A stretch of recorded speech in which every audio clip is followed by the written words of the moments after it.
Good morning, guys. Just give me a minute. I'm just connecting my headset.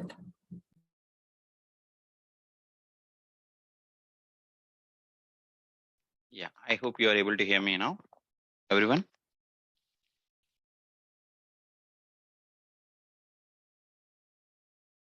Are you guys able to hear me? Yes, Kartik. Yeah, thanks. Sorry for the delay. I had some problem with my headset, so I was just fixing it.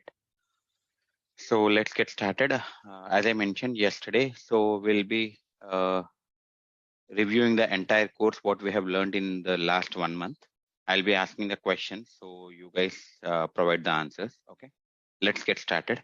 So I don't ask the questions in the same manner. So let me ask the random questions, and whoever is comfortable in answering, you can unmute yourself, you can speak, or you can provide your answer in the chat as well. Okay, now let us get started. So now, so if I want to, what is the optional class in Java? Why the optional class is needed? In order to avoid the null pointer exception, they reduces the Java in it. So in order to overcome the null pointer exception. So how can I get an optional object, or how can I override the null pointer exception? We can't create the object for the object class or optional class. So we can have some method like off nullable. By using that, we can create. By calling the off nullable method, if the value is null, then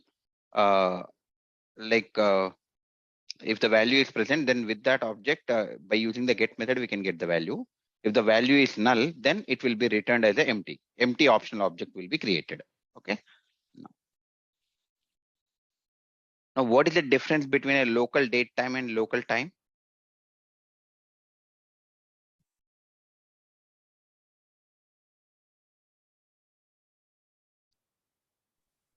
I repeat my question. What is the difference between a local date time and local time? It will come only at time if you go for the local time. Along with the date, we need to go. We use that date time. Yeah. If you want the timestamp, you go for local date time. If you want only the current time or something manipulations with the time, you go for local time. How can I get a date object or time object? By using a now method. Okay. Any other? Sorry, repeat the question, please. How can I get the local date time object or local time object? Local date time. Some static methods are there. I think. Local date time dot now or local time dot now or local date not now. So the Yes. now will give you the current date. Okay. Now, what is the advantage of using a local date time or local time objects? Because it is easier to handle the zone, different time zones. So how can you do the time zone, that one? So How can we handle the different time zone? We can set the time zone with the local date and time object. We can set the time zone whatever we want. Yeah, how? My question is how? That will be asked, right? Like whatever you said is correct, but they might be asking what is a program or what are the classes that you use, correct?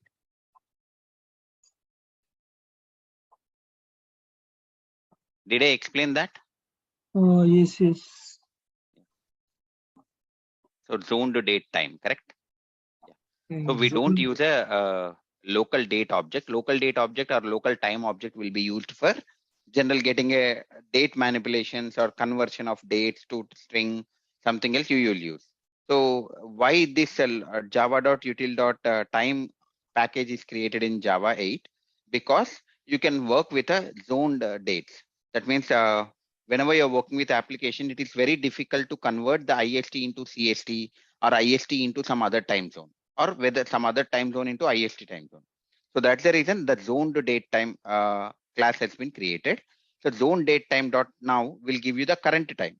So you with this time you can convert into any different zone by using the what is the zone name, like Australia, Sydney, United States, or Europe, and whatever the country you want, you can pass it, and then you can get the time according to that zone, correct? So this is this is you need to remember zone to date time. There is a class. Did we discuss this question or not? Mm. Yes, sir. And also it's thread safety is there. Yeah. Okay. So you need to answer this one. Okay. Now, what is a metaspace generation in Java 8?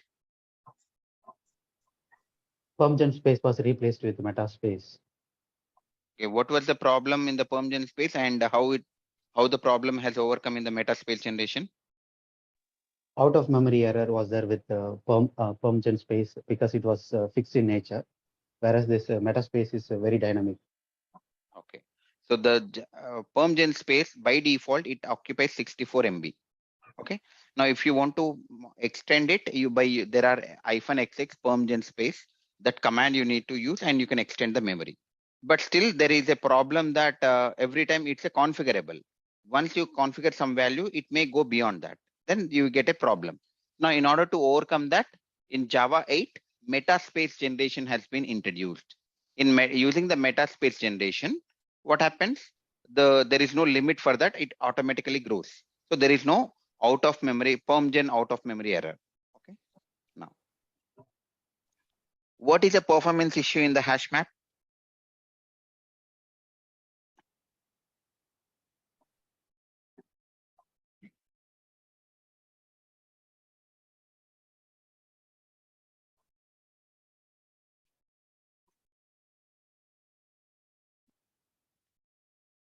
Anyone? How does the hash map put method work? This is a core Java question. How does the hash map put method work? Or what is a hash collision in the hash map? Using hash code and equals method.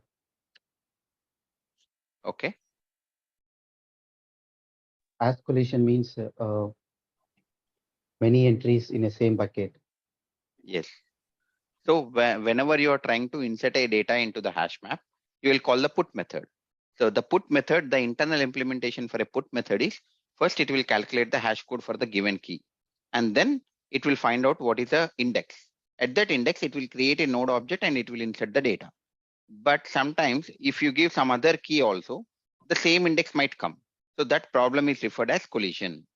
In case of collision, in Java, the hash map follows linked list approach. That means one node will, at one index, there are more than one nodes. One node will contain the address of another node. In that way, it will follow the linked list approach. But if you have a linked list, and at one position, if you have around 500 nodes are there, then if you want to retrieve the last node value, then you need to check every node. You need to start traversing from first node to go to the last node. So this is a performance issue in the hash map. So how come it has overridden in the Java 8? So in the Java 8, inside the hash map, instead of linked list, they are using the binary tree. So binary tree means like it's a tree in which root node will be the higher value, left node will be the lesser value, and right node will be the higher value. So root value will be, for example, if I have a root node as a 10, all the elements which are less than 10 will be towards left side, all the elements which are greater than 10 towards right side. So that is a concept of binary tree in the data structure. So that binary tree is used in the linked list, in the hash map. Hence, it has overcome the performance issue. So that is also one of the Java 8 like enhancement. Internally, that is not, you don't need to, even if you look at the Java 8 hash map internal code put method, what happens? You can see the tree map, or there is something called tree structure. So if you look at the Java 7 source code, you find a linked list structure. But if you look at the Java 8 source code, you can see the tree structure. Why they have went for a tree structure? Because there is a performance issue in the hash map till 1.7. What is that performance issue? Whenever there is a collision occurs, it follows the linked list approach. Whenever there is a linked list, whenever you are trying to iterate the last element, or whenever you try to get the last element, there is a like multiple iterations it has to do. So that is a performance issue. Okay. Now, can we execute a stream method without a intermediate operation? Yes, sir. Okay. So what are the different intermediate operations and what are the different terminal operations? Map, filter, reduce are the common intermediate operations. Any other answers, anyone? Sorted, filter, map, flat map, What are limit. these methods? Intermediate, Okay, what is the terminal operations? like collect, for each, What else? Reduce, count, reduce. sum, Sum, min, max. find first, find last. Yeah, find first. Those are short circuit as well, correct? Yes. Yeah. Now, what is the difference between intermediate operation and terminal operation? This is the most frequently asked question. What is the difference between an intermediate operation and then terminal operation? Intermediate operation will not give any output, but on top of intermediate operation, we can collect by using terminal. Any other answers, anyone?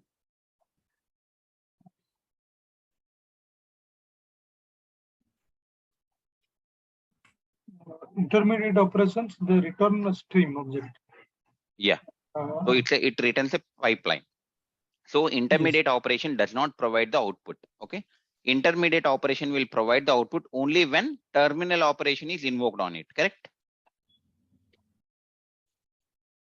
When the intermediate operation is there, whenever the filter is there. So after the filter, if you want a output, can I say that you need to use a terminal operation only? Yes. Yes. Yes. That means intermediate operation will provide output only when you use a terminal operation. Okay. Now, can I use multiple intermediate operations one another on the stream? Yes. Yes, sir. At the same time, can I use multiple terminal operations at a time? No. No, sir. No, correct. So that is so. Can I say that these are the differences? Yes, sir. Yes. Yeah. Does the stream stores the data? No, sir, it does not. No. What is a stream? Stream is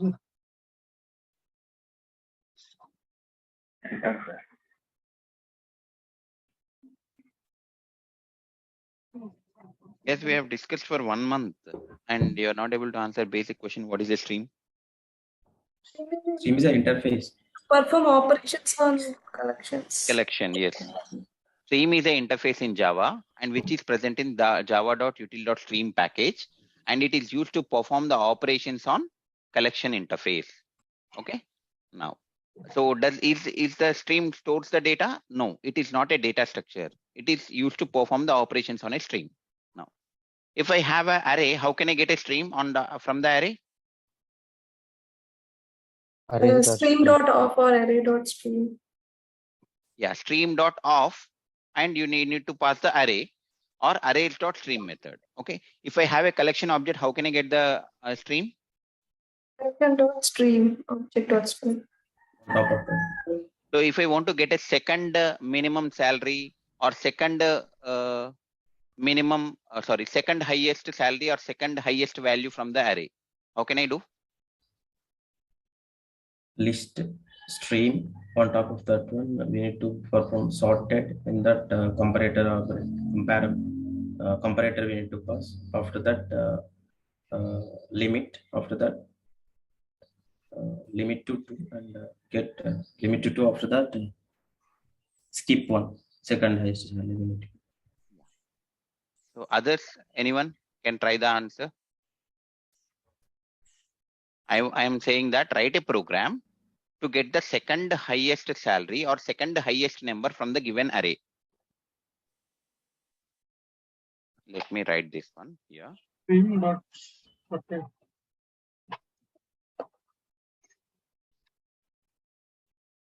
So this is the array given to you. Okay. Write a stream program to get the second highest number. I don't want the first highest. If I say first highest, directly you will say that I will use max method, correct? I want to have second highest value.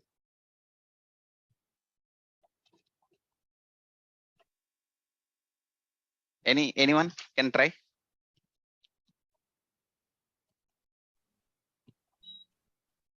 You can sort and skip one, limit one. Is it skip one or limit? See, so now It is here, limit first of to all, skip 1. so first of all, this is an array. It can be an array or collection. So now what do you need to do? So in order to answer in the interview, just try to. So first from the given array or stream given array collection or array or collection, what you need to do? You need to create a stream object. How can I do? Assume that this is the array. Can I say that array is dot stream? Yes or no? That's right. Yes. Yeah. And then I will pass this array. Okay, done. Now can I say that I got the stream? Now, Yes. first of all, you need to get a second maximum or first maximum, whatever, 10th maximum or 15th maximum or first minimum or second minimum. Can I say that you need to sort the array? Yes. Yeah. You need to use a sorted method. Okay, you guys know in the sorted method, if it is if the input is a wrapper class, automatically it follows the natural sorting, correct? So by sorted will give you the natural sorting order. Now, what is the output? If I call till here, what is the output you can expect? Natural Sorted sorting. will not give the Natural. output, but what can it perform? It will perform 3, 4, 5, 10, 15. Assume that this is 25. So can I say that this is the array? Yes. Okay. Now this is the array, you will get it. So whenever you sort it, so here what you want the second highest. So from the last you need to take, correct? Or instead of sorting, can I say that reverse order? Here in the sorted method, collection dot reverse order I can use, or I can write a comparator. So in such a way that then it will store the values as like 25, 15, 10, 5, 4, 3.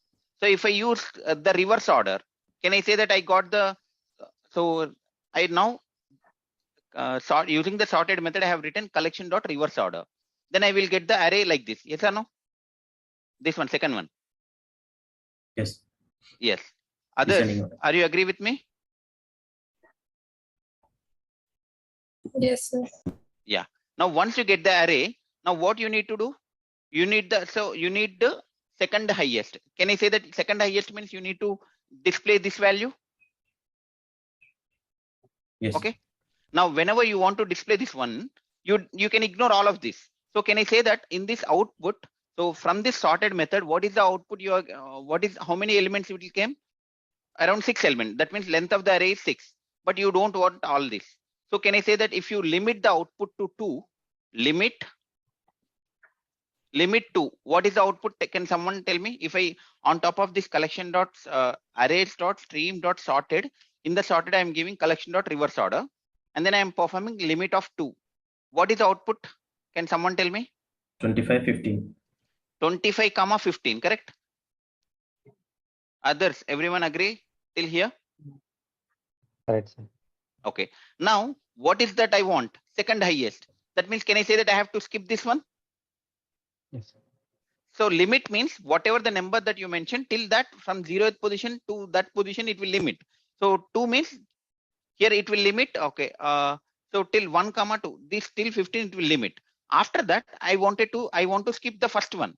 So how can I do it? Can I say that I can call the skip method dot skip of 1. So when I say that skip of 1, can I say that this will be skipped and I will get the output as 15? And then I can write the terminal operation like get method For each. method, anything to display, right? Now, similarly, if I want a fourth maximum, what should I do? Limit 4, skip 3. Limit 4, skip 3. Keep So three. fourth maximum means from this array, what is the fourth maximum? 1, 2, 3, 4, this one, correct? Now that means from this given after the sorted method, whatever the output, you need to, whatever the number that they are asking, you need to limit the output till that position. And then you need to skip these 3, correct? So limit 4, 3. Now similarly, I want a third minimum. I want third minimum value. We don't pass that collectors dot reverse order, and after that limit 4, third minimum, limit 3, skip 2. Yeah. So here I want the minimum value. Minimum value means by default, if you use the sorted method, the array will be sorted in the ascending order. So that is what I want. So if I don't pass this one, then our output will be this one. Okay. Now from this one, I want third minimum. Third minimum means I will limit the output to 3 and then I will skip 2. Can I say that I will get the third one? Yes. Hope you guys understood this one. I have explained already, but I am explaining this one again. We can do one more thing also, sir. If you are not using skip, again we can sort it and limit it. That's again Yeah. very tedious. Yeah, you task. can do, but again, you're trying, right? Yeah. Easily, see, But- already you sorted it. Why do you sort again? See here, after this one, even if you sort, you will get the same thing, correct? No, limit, then again sort it. Yeah, In see natural order. here, normally, whenever you say sorted, okay, you got this order, correct? 3, 4, 5, 10, 15, 25. Whenever you say limit, you have limited the output to 3, 4, 5, done. And again, even if you call the sorted, the output will be same, right? 3, 4, 5 only. You hope you are trying to understand what I'm trying to say. No, first we reversed it, right? Then you can perform. No, I'm natural saying sort. that I don't want to reverse. So if you want, Got it, yeah. if you want the maximum value, you reverse it. If you want the Yeah. minimum value, don't pass the comparator here. Just call the by default sorted method. It will do the Got it. ascending order. Okay.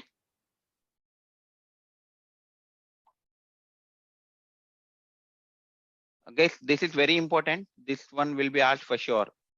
Okay. Now, how can I sort the array list using stream? Write a program to sort the array list using a stream.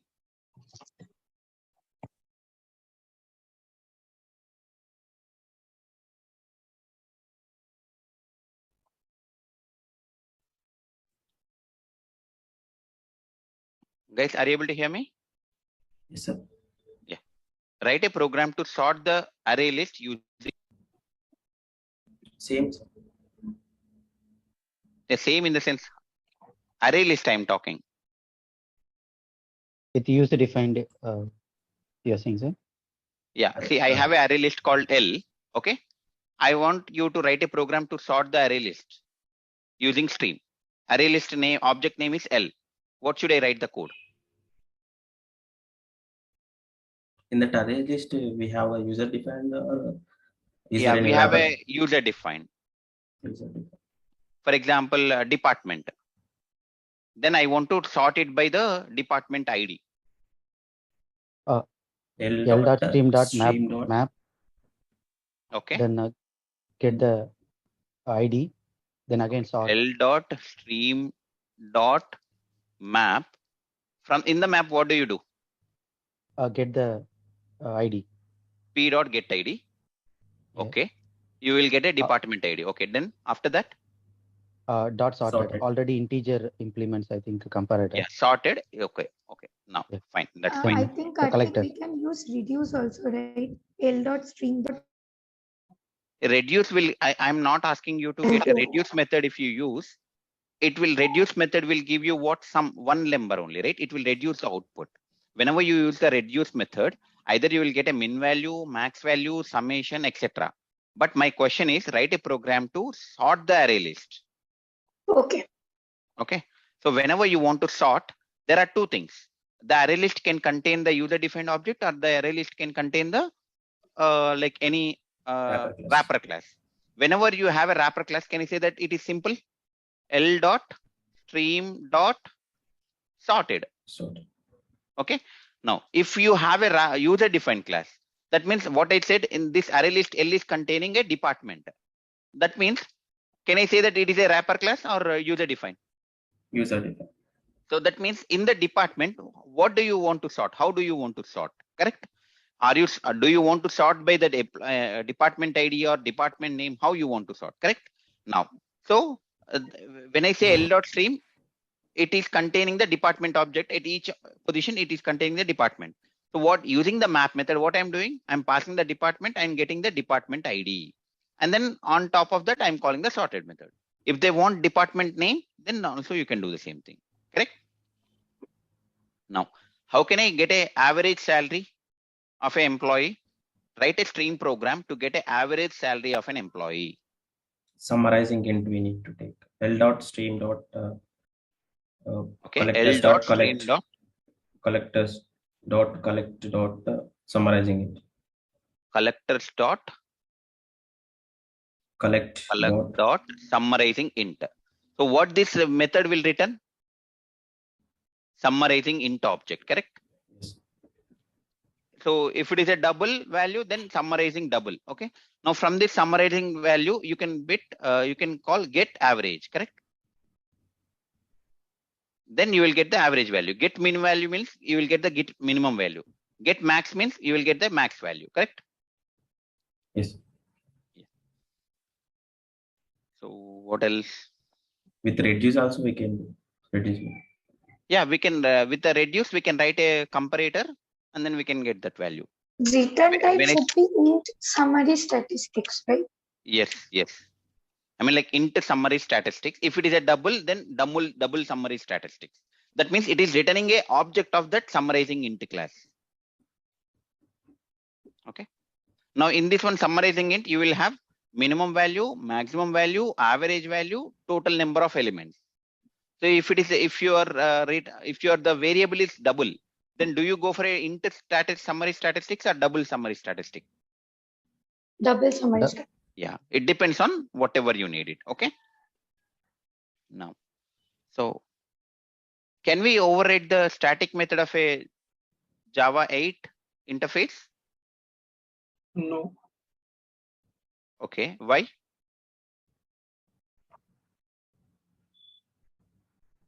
Because static methods are only available inside that class or interface. It is not visible to outside. So there is no concept of overriding the static method. Static method, even if you, so I have an interface, if I'm implementing that interface, the interface has a static method name called M1, and the same kind of a static method is present in a class. That means now I have a M1 method, which is a static in the class. Similarly, I have a M1 method in the interface. That class is extending an interface. Then also it is not considered as a overriding because it is nothing but a redefinition, correct? One method belongs to a class, one method belongs to an interface. Static means it is not related to any object. So you cannot override a static. How can you call a interface static method? With Interface name dot the Interface method. name dot static method name. Okay. Can I override the default method of an interface? Yes, we can. How can I call the default method of an interface?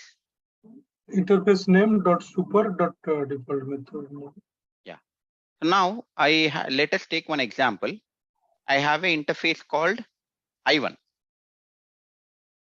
I have an interface called I1, which has a default method called M1. Okay. Now I have another method called I2, which has another default method called M2. Sorry, M1, same method name. Default. Okay, default. Okay. Now, so clearly understand, I have an interface called I1, which has a default method called M1. I have an interface called I2, which is a default, which also have a default method called M1. Method name is same. Now I am creating class called test. Can I implement multiple interfaces at a time? Yes. I1 comma I2. Will I get any compilation error first? Yes, we'll get compilation error. Are you Because sure we'll get a compilation error? yes. It's a default method. I'm not telling that it's an abstract method. Is it mandatory for you to? Is it mandatory for you to override the default method? Not mandatory. So that means if you whenever you try to override it, M1 method, then only you will get compilation error, right?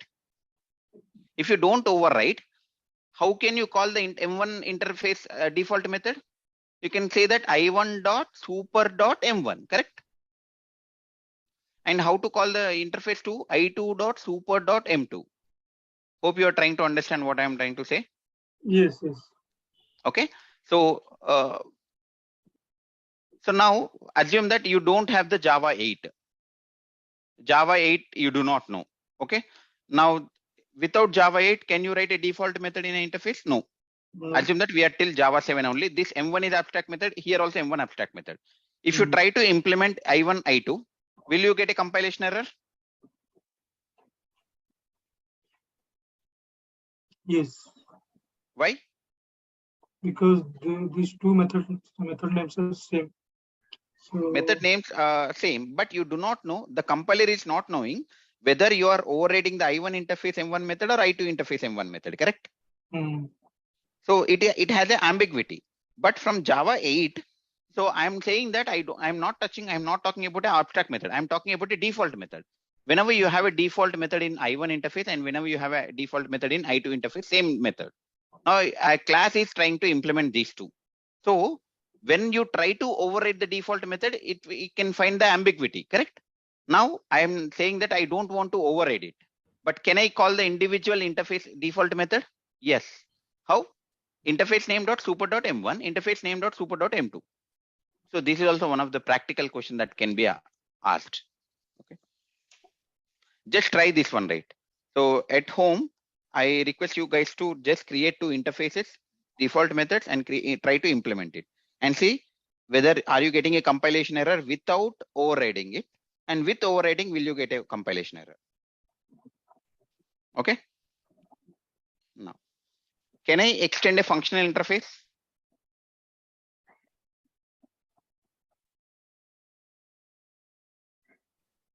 Can I extend a functional interface? Yes, sir, we can. Okay. So if I am extending, what I should not be, so what are the extra things I need to take care? So the default, that abstract method, it should not be more than. So I have a interface called, let us take the same thing. I have an interface called I1, okay, which has one abstract method. Okay. Now I am writing a interface called I2. I2 extends I1. Okay. Now I did not write no abstract method in the interface I2, and I writing @function interface for I2. Now will I get a compilation error here? No. No. Why I don't get? In both the interfaces, we have only one abstract method. Yeah, the concept of a function interface is nothing but in that interface only one abstract method should be present. And if there can be another abstract method which are implemented by the object class, those are not counted. Okay. Now here, how many interfaces are there? Net 1, 2 interfaces. But how many abstract methods are there? Only one, which is present in the I1. So whenever you use extends, can I say that this also automatically gets copied into your child? Correct. So net you have only one abstract method, so you don't get a compilation error. Now let me write one abstract method here called another M1 method. One more abstract method if I am writing here. Now will I get a compilation error? Yes. Yes. Because already I1 is having one abstract method and you are writing 1, 2. That means whenever you're writing here in this I2 there is only one, but using the inheritance, because of the inheritance relationship, whatever the in abstract method that is present in the parent, that also can be seen by the child. So number of abstract methods is 2. But whenever you annotate with the function interface, how many number of abstract methods can be allowed? Only 1. Okay. So this is also one practical question. Okay. Now what else?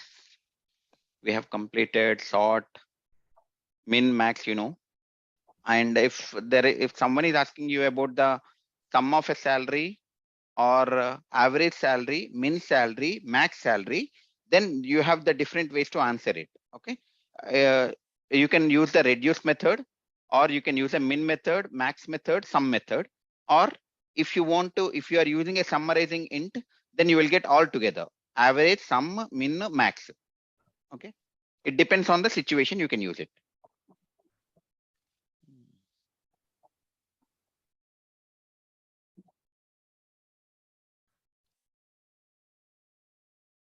So how can I create a process in the Java?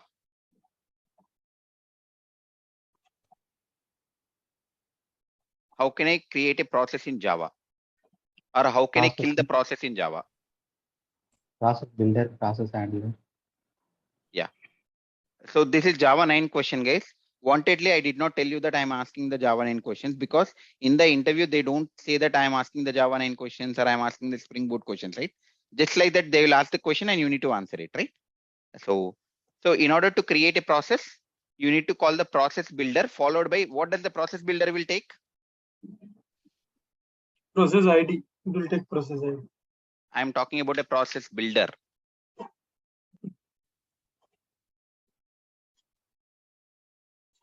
process builder is a class which takes one argument, what you call, it's a exe name, correct? In the string, wherever you see, my question is, I want to open a process. How can I open a process using Java? Okay. Now, in order to open that process, you need to pass whatever the software you want to open, you need to install that software somewhere, right? So you need to provide the exe path and then call the start method. This will ensure that the process is started. Now, how can I kill the process? Process dot. Let's try. Yeah. By calling the destroy method, you can kill it. But before killing it, you need to get that process details. Okay. So in order to do that, we use a process handler. Okay. Process handler is an interface. So whenever you have an interface, there is an off method. So whenever you look at from Java 8 onwards, whenever you look at off method, you can think that it is a static method, because generally, how can I call a static method of interface? Interface name followed by the off method. Okay. Now, by using the off method, I can pass the process ID so that I will get the process handle reference. From that reference, I can call the destroy method. Okay. Now, if I want to get the who has created and what is the time and all, I have, these are the parameters that I have to use info object. Okay. So, but the important thing that you need to remember is how can you create a process in Java? How can you destroy the process in Java? Or how can you work with the process API enhancement? Okay.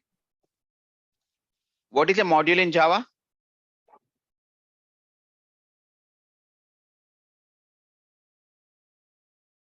Collection of packages.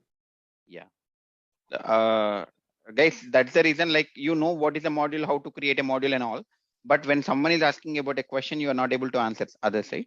So what you can do, just go through the notes. Okay. I have mentioned everything in the notes. So module is nothing but a collection of packages. Now from Java 9 onwards, after saying that line, module is nothing but a collection of packages, then you can start saying that from Java 9, if we want to create a project, so we need to provide one extra file called module-info.java, where the module-info.java file needs to be placed Meta-inf. in the root folder, in the src root folder. It is not meta-inf. Inside the project, you will create a packages, right? So in the root package, you need to mention the module-info.java. So that this file will be auto-generated, or we have to create that? Whenever you create a project in Eclipse, automatically it will generate. Okay. But if you are creating a project in the Notepad and you are using a Java 9 runtime, then you need to create on your own, right? Yeah. Because if you compile it, it will say that module-info.java is not found. Okay. So what is the advantage of a module over normal Java project? Reduce the size and increase the speed. No, we can restrict the classes which one other modules can access. Yeah. So one thing is it will reduce the size, because whenever you are using a rt.jar, it has all the files. So you don't need to use all of those, because whenever you are creating a Java module, what is the default module that is available for all the projects? Java.module. Java.base. Java.base is a module which is available. Now in Java.base, can I say that it has only some number of classes, maybe around 1,000 or 2,000, correct? But does the Java.base has all the classes like rt.jar? No. No, the number of classes present in the Java.base is less than the number of classes present in the rt.jar. Yes or no? Yeah. So in this way, time taken for the application to run is fast. The output will be like your application will be speeder. Startup time can be reduced. Now, if you want to use some other module, what do? I want to use database, JDBC connection. What should I do? Requires module, that module name. Yeah. So first of all, I have to go to the module-info.java file, and you need to find whatever the class, like in the JDBC means I have a classes called driver manager, connection, result set, statement, I need to find out where these classes are present. I mean, in which module these classes are present. Once you find that, then can I say that I will go to my project, module info.java requires followed by the module name. Where these classes are present, what is the name? Java.sql, correct? Example, Java.sql is a module in which all the JDBC connection related classes are present. So I can say requires java.sql, so that apart from java.base classes, java.sql classes will be loaded. Any other classes will be loaded into my runtime? Does any other classes will be loaded?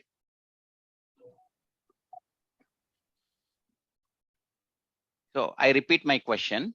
So I am creating one Java 9 project. Okay. So look at here.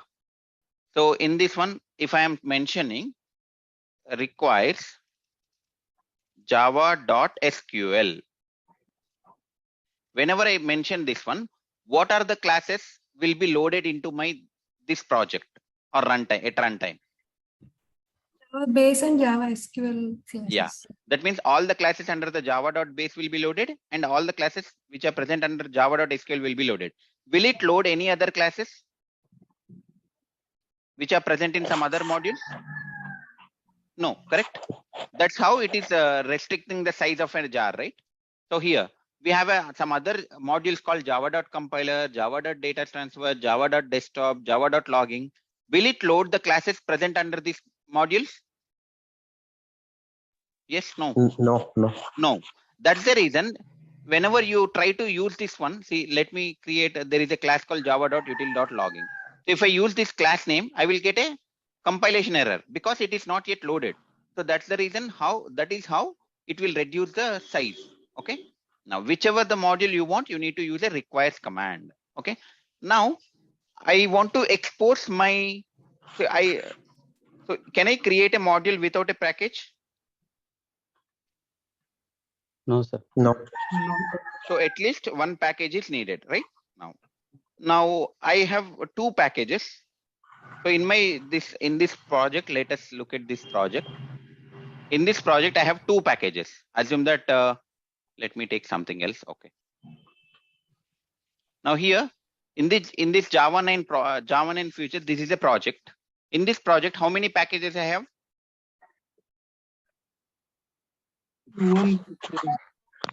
Two packages, right? com.ashokit.interface changes, com.ashokit.java 9 changes. Can I say that two packages are there? Yes. Okay. Out of these two, I want to export. That means other whoever is using this module, I want them to access only the classes present under this package. I don't Right. want to export these classes. What should I do? Export that package name. Yeah, whichever you want to give the access to some other person or some other project. What you need to do?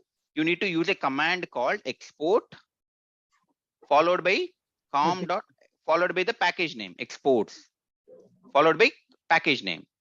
So now whenever I say this one, the other module, whichever is using this one, can I say that under this package, if I have 100 classes, they will be able to access these 100 classes? Yes. But can they access any other class that is present under this one, even though it is public? No. Yeah. So now if someone is asking you what is the advantage of modularity in Java or what is the advantage of module in Java, then you need to answer. First of all, the thing is, so till Java 8, there is a concept of rt.jar. From Java 9, the rt.jar has been converted into a 98 modules. By default, every project will have the java.base module. So now if we want to know some other module, we need to export it required separately. That means the size of the application will be reduced so that it will be fast. That is the first feature. And the second feature is, so whenever we are using a jar approach, by default, all the packages will be exported. Whenever a class is public, anyone can access it. But that there is no security. For example, if I'm writing a encryption algorithm or decryption algorithm, I don't want anyone to look at those classes itself. Though I am exporting the project, though they are able to access the project, but they don't want to. I don't want them to access the an encryption algorithm. Then what should I do? From Java 9 module onwards, we have to create a separate packages. So whenever I export the package, then only other module can see the classes under the package. So whichever I don't export the package, they don't see that. Though it is a public, can I say that I am providing the security? Yes, sir. Yes or no? Yes, sir. Yes, sir.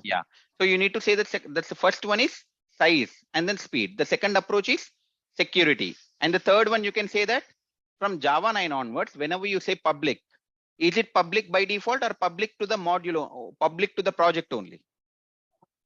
To project. Public to that specific module or specific project only, correct? These are the things that you need to answer in the interview. Okay. Now I want to export these changes only to separate some module only, not all. So whenever I see that exports followed with the package name, this anyone can access this one, but I don't want to give that access. I want to give some Sunil will create a project called Sun. So I want to give the access to the only Java 11 features. That is another Java project. Then what should I do? Two we have to use. Yeah. Two unpack. So here what I have to mention, so exports package name followed by two and then other module name, correct? So whenever I mention like that, what happens? Only that module can use that. So this is called qualified export, correct? Yeah. So now what is another difference between a jar and a module? Whenever you run a program, so I have a class, or let me give you one example. I have a module M1. Okay. I have a package called P1. Similarly, I have a module called M2. I have a package called P1. Now in the M3 module, I am writing requires M1 module name requires M2. Will it work? No, it won't work Why? because there are two different. Okay. The No, package same name package is is- present in different modules. yes, So sir. then Java does not know. That means Ambiguity. immediately here, whenever you write itself, it is showing the compilation error, correct? That means, can I say that it is trying to load the classes? That means it is trying to resolve the dependencies before starting of your program. Yes. Whenever I write it, immediately will I get a compilation error or runtime error? Compilation. So when I say that compilation error, can I say that it is looking at all the weather before running the program? It is, can I say that Java virtual machine or Java compiler is checking whether all the classes are needed to run this program are available or not, correct? Yes. Yeah. So that means it is checking, it is now it is finding a ambiguity which one to whether should I go for a M1 module or whether should I go for a M2 module? It is having a ambiguity. Hence, it will throw the compilation error. That means from Java 9 onwards, all the classes are identified to run a program, whether does it need all the classes or not. That check is taken care before starting the program itself. Then I can say that there is no possibility to get a no class definition found error, right? Yes or no? Yes. Yes, sir. Guys, I hope it is making clear to you, right? Can you I'm trying to. repeat once more this one. So here, whenever I am writing M3 requires M1 and M2, what happens? The same package it will go to that module. No. What happens immediately when I write like this? Can I say that I'll get a compilation error? Yes, we'll get a So compilation. why the compilation error? Because Because Same The package name. the Java virtual machine is trying to look at which one you want to use it, right? It is with which class you are using, that is different, that is secondary. But before running your application itself, it is trying to validate whether all the classes needed for your application is present or not, correct? Here you have some classes in this P1 package, you may have A. In this P1 classes, you may have A class, but it is not able to identify which module you need to refer, right? So that means it is having an ambiguity. That means it is trying to find out, or it is trying to resolve the conflicts before you run the program, correct? Before you compile the program itself, it is trying to find the dependencies. So because of this, whenever you run a Java program from Java 9 onwards, there is no possibility to get a no class definition found error, because all the dependencies will be resolved during the compile time itself, correct? Yes. Yes or no? Now, for Yes. example, if I do the same example with a jar, I don't have a Java 8, I'm doing the Java 8 approach and I'm using the jar concept. Then can you guarantee that whether it will go to this one or this one? It depends, right? Whichever is loaded first will be going to that first. Yes or no? Hmm. Yeah. So that is a difference between Java 8 and 9. So in the Java 9, so there is no possibility to get a no class definition found error. So if you want to explain that, this is how you can explain. Okay. Now, can someone tell me what is a try with resource?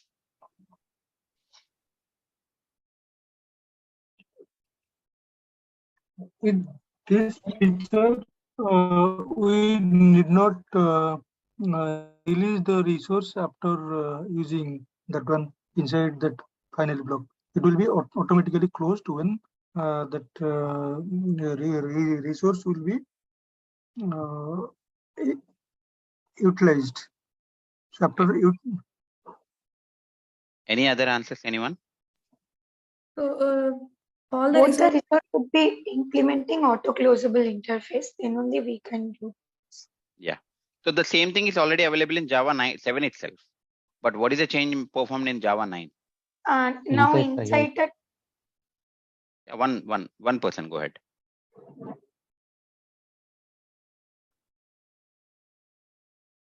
we can declare and initialize that resource inside the try block itself. So that means you can, so whichever, like whether you are creating a buffer reader or you are creating a connection object, a statement object and all, you can create a object globally, and that reference variable name, you can use it in the try block. When I say try block, try followed by the open parenthesis and close parenthesis, between that you can use it. Whereas the same feature was not available in the 1.7. And the system will close the automatically only when it is implementing the auto closable interface, correct? Yeah. So what is the advantage of having a private method in an interface?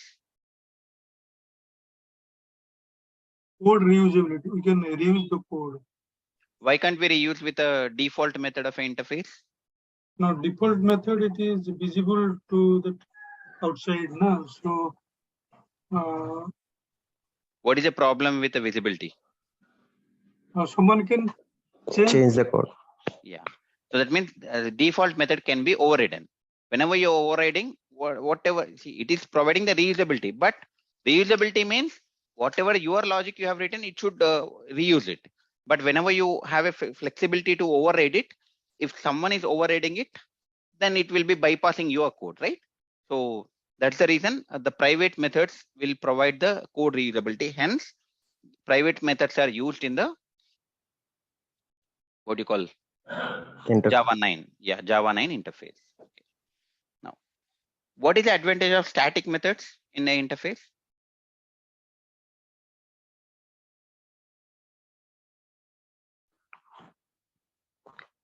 It will provide the utility.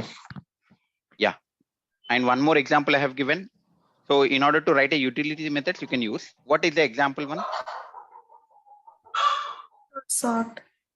Collections, correct? Collection.sort. Collections is a class you have created separate class to write a static methods. But from Java 9 onwards, those are utility methods. You don't need to create separately. Okay. Now let me ask you one interesting question. You guys know abstract class, right? Yes, sir. Okay. Now I'm talking about after Java 9, greater than Java 8. Okay. So in the abstract class, can you write abstract method? Yes, sir. Yes. Here? Yes, Yes. sir. Okay. Here, can you write non-abstract method? Yes, sir. Can you write here? Yes, sir. Okay. Can I write static method? Non-abstract can be static or default. Can I write static method here? Yes, sir. Yes. Can I write here? Yes. Yeah. Okay. Then what is the difference? So from Java 8 onwards, Java 8 onwards, what is the difference between abstract class and interface? Hope you understand. So before Java 8, you can say that, sir, interface can have only one abstract method where I cannot write non-abstract methods. That is a problem. So that everyone will answer it. Now, from Java 8, whatever you are able to do with the abstract class, are you able to do the same thing with the interface? Yes or no? Yes, sir. So now what is the difference between abstract class and interface from Java 8 onwards? More or less same. No, that is not the right answer. There should be some differences. Look at whoever is not speaking, please go on mute. This is very, very important question. You just go through the core Java concept, core Java basics. What is a class? What is the interface? Then you will get the answer.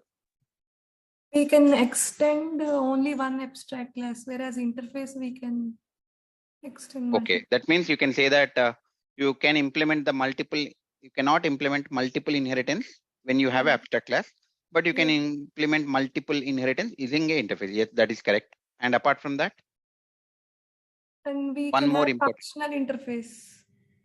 But Yeah, that is also not a problem, right? It's also abstract method, default method, static method. In the abstract class also, you can have only one abstract method, any number of static methods, any number of default methods. The same thing. There is one more important feature. One feature Lambda is, expressions correspond to interfaces only, functional interface.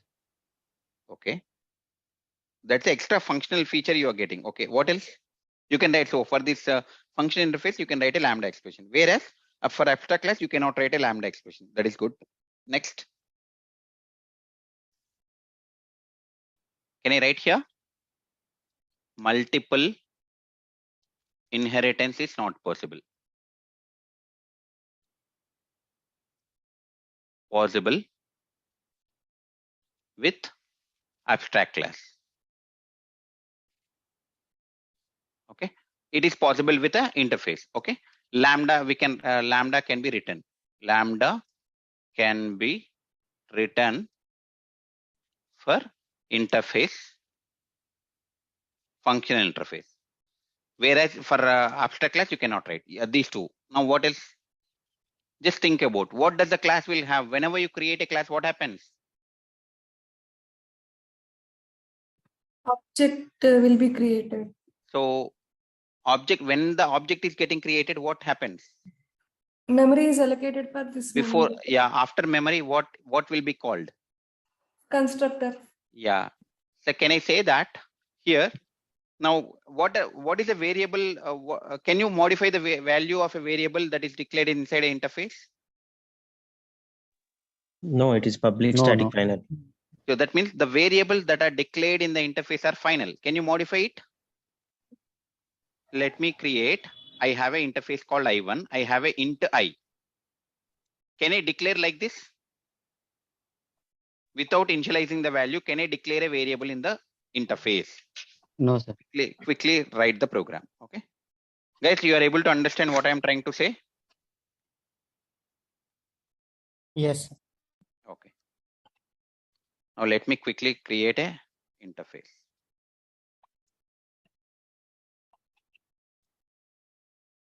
I'm just creating interface test. Now let me create an interface. Interface I.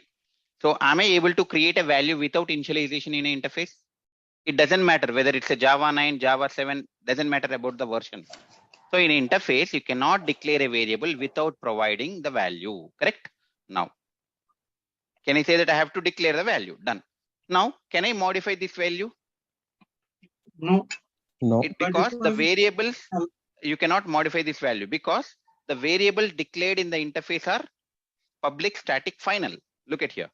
If you look at the compilation error, what it's telling? A blank final field I may not have been initialized. What is the field? Final field.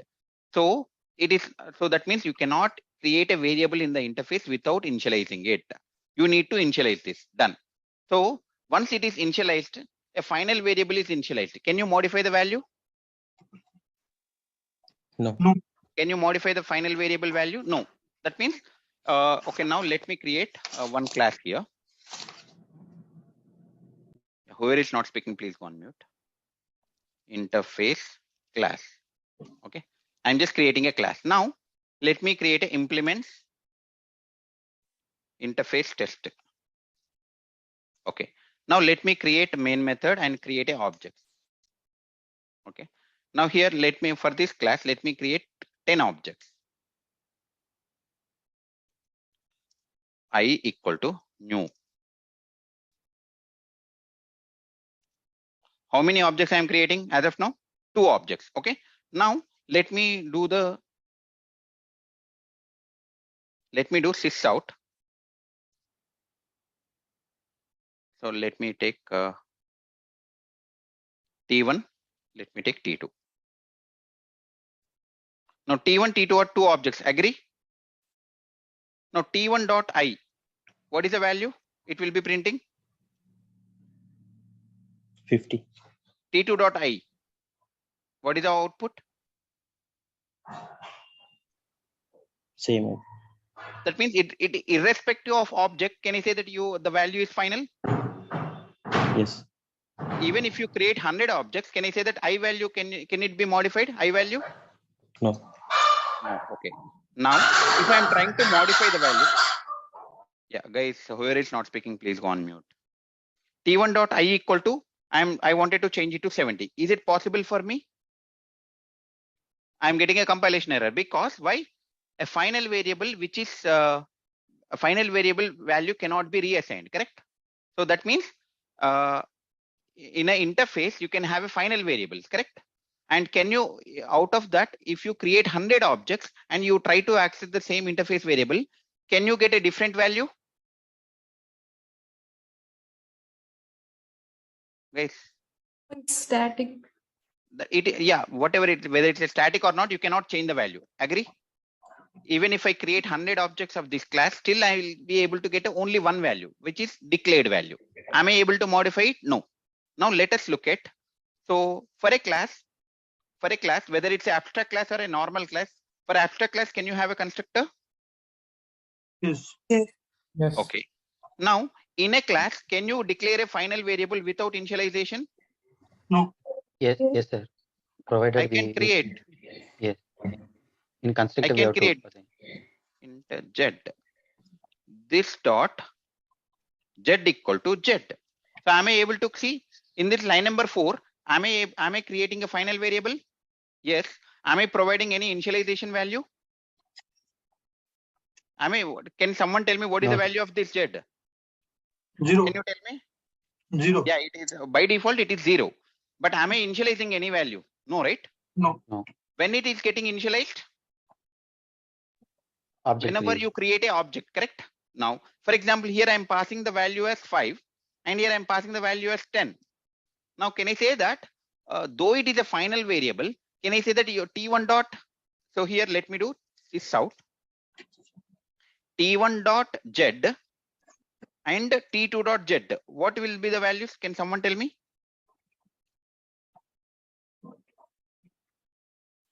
510. 510. So that means here, but what is here in the, so now you tell me the difference. When a variable is present in the interface, can I say that it is by default final? You cannot modify the value.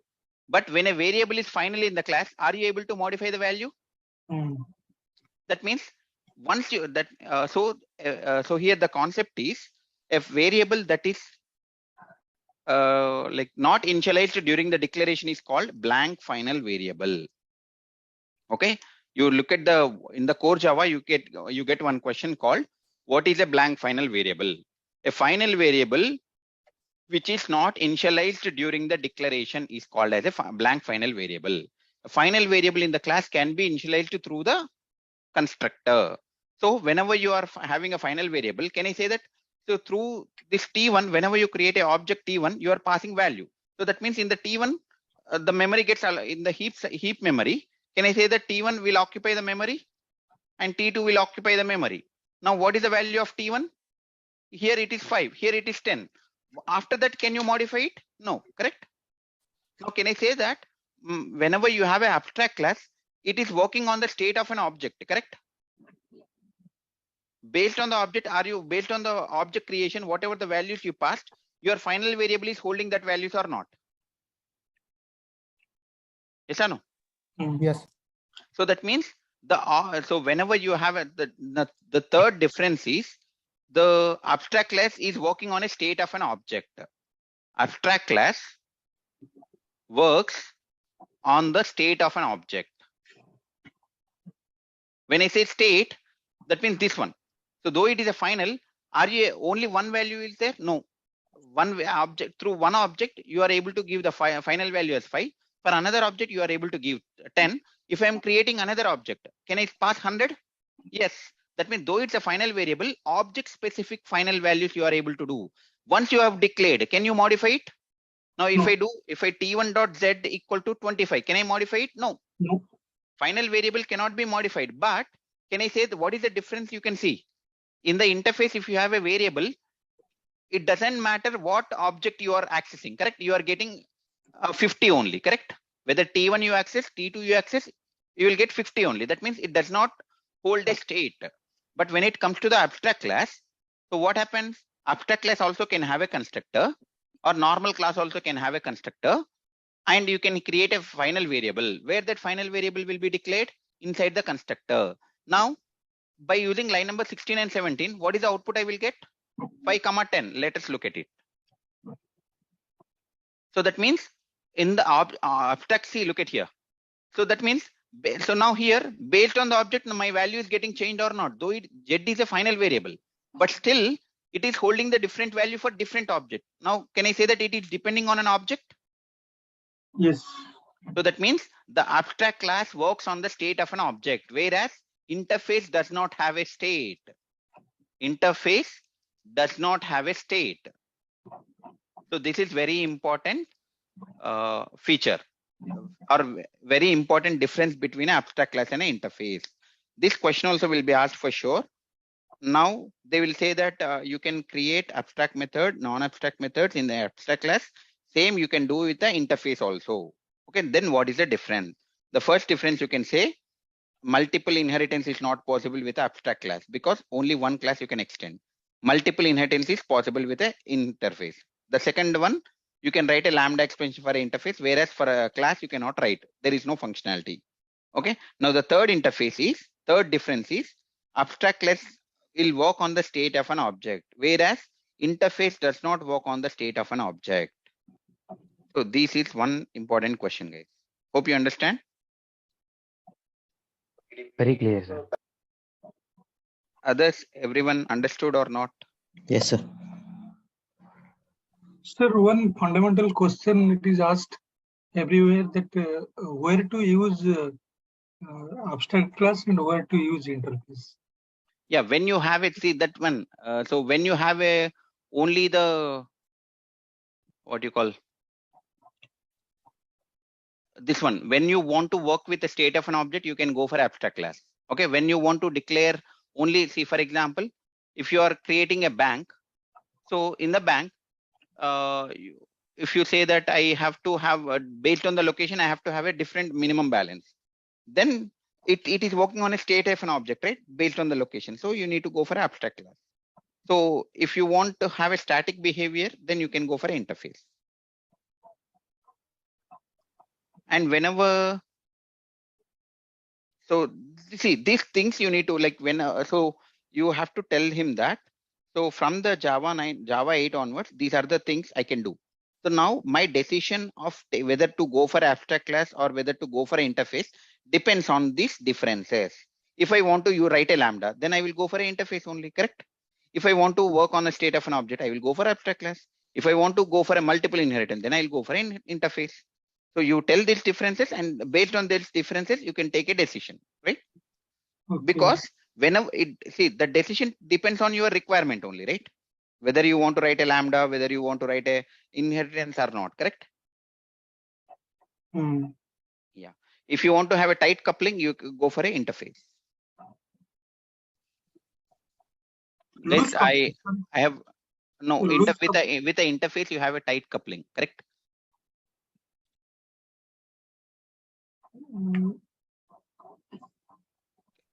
It is loose coupling or tight coupling with interface? It is a tight coupling because once you have can you access child class methods with when you have a say list L equal to new array list, list L equal to new array list. Okay, No, we can't. We that can't. is that means it is a tight coupling only, right? Yes, yes. Yeah. Okay.